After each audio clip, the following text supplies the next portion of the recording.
سلطان محمود غزنوی کے زمانے میں شہر میں چوریاں زیادہ ہونے لگیں تو چوروں کو پکڑنے کے لیے سلطان نے یہ تدبیر کی کہ شاہی لباس اتار کر چوروں کا سا پھٹا پرانا لباس پہن لیا اور شہر میں گشت کرنے لگے۔ ایک جگہ دیکھا کہ بہت سے چور اکٹھے بیٹھے ہیں۔ بادشاہ بھی وہاں جا کر بیٹھ گیا۔ چوروں نے پوچھا کہ تم کون ہو؟ بادشاہ نے کہا کہ میں بھی تم ہی جیسا ایک آدمی ہوں۔ چوروں نے سمجھا کہ یہ بھی کوئی چور ہے جو آدھی رات کے بعد چوری کی نیت سے نکلا ہے، چنانچہ انہوں نے اطمینان کا سانس لیا۔ سلطان محمود غزنوی نے ان سے کہا، اتنی رات کے تم کس ارادے سے پھر رہے ہو؟ وہ کہنے لگے، اس ارادے سے جس ارادے سے تم پھر رہے ہو، یعنی چوری کی نیت سے۔ سلطان نے کہا، اگر چوری ہی کرنی ہے تو پھر کسی ایسی جگہ کرو جہاں سے اس قدر مال و دولت ہاتھ لگ جائے جو ساری عمر کے لیے ہمیں کافی ہو اور پھر کبھی چوری کرنے کی ضرورت ہی پیش نہ آئے۔ میرا مشورہ ہے کہ شاہی محل لوٹتے ہیں جہاں سے ہمیں بہت بڑا خزانہ ہاتھ لگ سکتا ہے۔ چوروں نے سنا تو بہت خوش ہوئے اور سلطان کی جرات مندانہ گفتگو پر عش عش کر اٹھے اور کہا، واہ بھائی واہ، تم تو بڑے بہادر اور جرات مند ہو، کیونکہ شاہی محل میں چوری کرنا بڑی ہمت اور حوصلے کا کام ہے اور تم اس بات کو کرنے میں ذرا بھی نہیں گھبرائے۔ ہم تمہیں آج سے اپنا سردار مانتے ہیں، تم جو حکم دو گے ہم اس کی اطاعت کریں گے، لیکن جو کام تم نے شاہی محل والا بتایا ہے وہ بڑا مشکل ہے۔ سلطان محمود غزنوی نے کہا کہ میرے ہوتے ہوئے ہمیں ذرا بھی گھبرانے کی ضرورت نہیں، میری موجودگی میں تم ہر مشکل کو آسان سمجھو اور بالکل نہ گھبراؤ۔ اب تیاری کرو کیونکہ شاہی خزانے پر آج ہی ہاتھ صاف کیا جائے گا۔ اس مقصد کے لیے پہلے ہم ایک منصوبہ بنا لیتے ہیں تاکہ آسانی رہے۔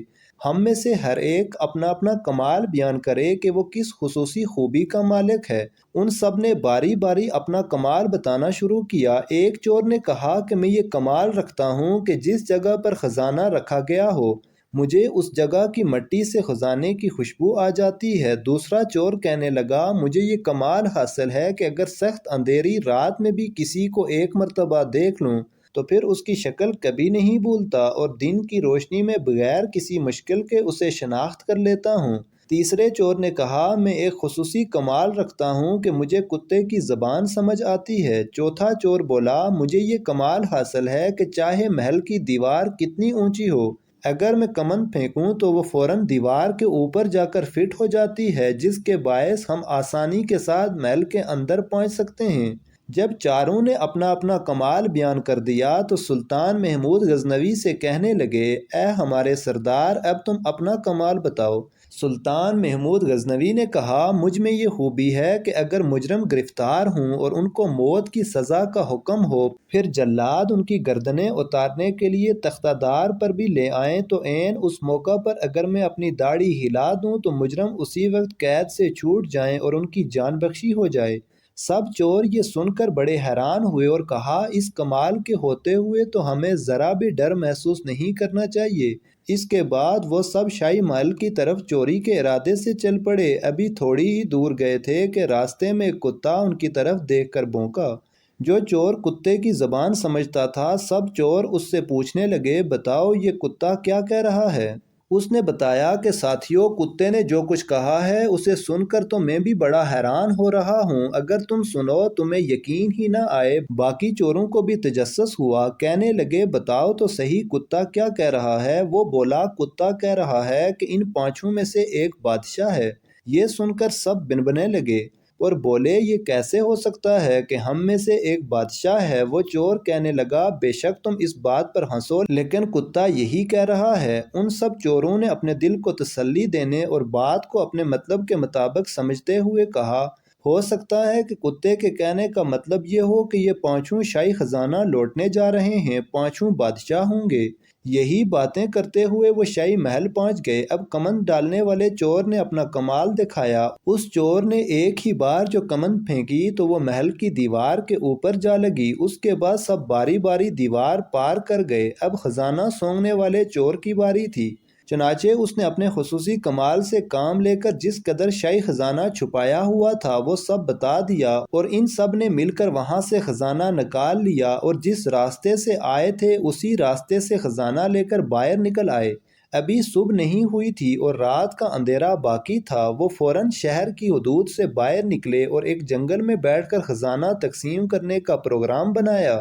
مگر سلطان محمود غزنوی نے کہا کہ میرا مشورہ یہ ہے کہ ہم اس وقت خزانے کو آپس میں تقسیم نہیں کرتے، کیونکہ اگر ہم خزانہ تقسیم کر کے اپنا اپنا حصہ اپنے گھر کو لے گئے، اور چونکہ یہ چوری بادشاہ کے محل میں ہوئی ہے، اس لیے جب بادشاہ کو اس چوری کے بارے میں علم ہوگا تو وہ پورے شہر میں اس طرح کا انتظام کرے گا کہ ہر ممکن طریقے سے چور کو پکڑا جا سکے، اور ہو سکتا ہے کہ وہ گھر گھر کی تلاشی کے لیے اپنے سپاہیوں کی ڈیوٹی لگا دے تاکہ جس گھر سے بھی خزانہ برآمد ہو چوروں کا پتہ چل جائے۔ اگر ہم خزانے کا حصہ اپنے اپنے گھروں میں لے گئے تو ہم فوراً پکڑے جائیں گے، اس لیے کچھ دنوں کے لیے خزانے کی تقسیم کے کام کو ملتوی کر دیتے ہیں اور اس جنگل میں زمین کھود کر خزانہ یہاں پر دفن کر دیتے ہیں۔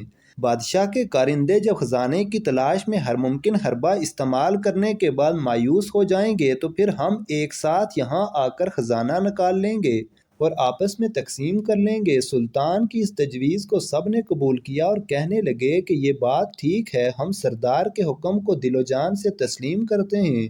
اس بات پر جب سب میں اتفاق رائے ہو گیا تو سب نے زمین کھود کر خزانہ دفن کر دیا اور اپنے اپنے گھروں کی طرف جانے لگے۔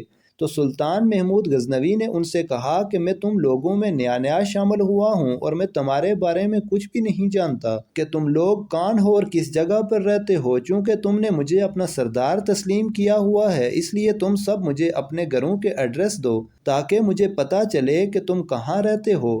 چنانچہ چاروں چوروں نے اپنے گھر کے پتے سلطان کو بتا دیے۔ اس کے بعد سب اپنے اپنے گھروں کی طرف چل دیے اور سلطان محمود غزنوی واپس محل میں آ گئے۔ صبح اچانک شور اٹھا کہ شاہی خزانہ لوٹ لیا گیا۔ فوری طور پر سپاہی چوروں کی تلاش میں بھاگے۔ سلطان نے سپاہیوں کے سربراہ کو چاروں چوروں کے نام اور پتہ بتایا اور انہیں گرفتار کرنے کا حکم دیا۔ چنانچہ سپاہی فوراً چوروں کو پکڑ لائے۔ وہ چاروں چور حیران تھے کہ آخر انہیں ہمارا پتہ کیسے ملا اور کون ہے کہ جس نے ہماری مخبری کی۔ اس کے ساتھ ہی انہیں یہ خیال بھی آیا کہ ہم چاروں کو تو گرفتار کر لیا گیا ہے مگر ہمارا سردار نہیں پکڑا گیا، اس کی کیا وجہ ہے؟ اسی سوچ و بچار کے عالم میں ان چاروں کو عدالت میں پیش کر دیا گیا اور قاضی نے شاہی خزانے کی چوری کے جرم میں ان کو موت کی سزا کا حکم سنا دیا۔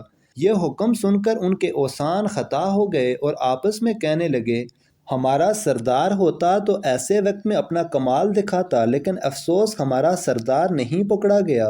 اب تو وہ خود ہی اکیلا خزانے پر قبضہ جما لے گا۔ جب ان چاروں کو تختدار پر لے جایا جانے لگا تو حکم ملا کہ چوروں کو سلطان کے سامنے لایا جائے، اگر وہ کوئی آخری خواہش کرنا چاہیں تو مرنے سے پہلے پوری کی جا سکے۔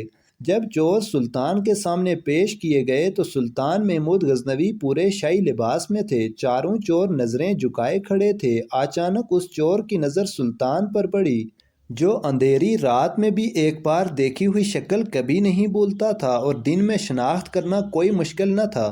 اس نے پہچان لیا کہ تخت پر جو شخصیت جلوہ افروز ہے وہی رات کے وقت ہمارا ساتھی تھا۔ اس نے آہستہ سے اپنے ساتھی چور کے کان میں کہا، اے دوست، رات کو کتے کی کہی ہوئی بات اب سمجھ آئی ہے۔ کتا ٹھیک ہی کہہ رہا تھا کہ ان پانچوں میں ایک بادشاہ ہے، یہ جو تخت پر بیٹھا ہے رات کو یہی ہمارا پانچواں ساتھی تھا۔ دوسرا چور اس کی بات سن کر کہنے لگا، ارے احمق، کیا بکواس کرتے ہو؟ رات کو تم نے ایک کتے کی بات پر یقین کر کے چور کو بادشاہ بنا دیا، اب تم بادشاہ کو چور کہہ رہے ہو؟ لگتا ہے تمہاری عقل ماری گئی ہے، تم اپنے ہوش میں نہیں ہو۔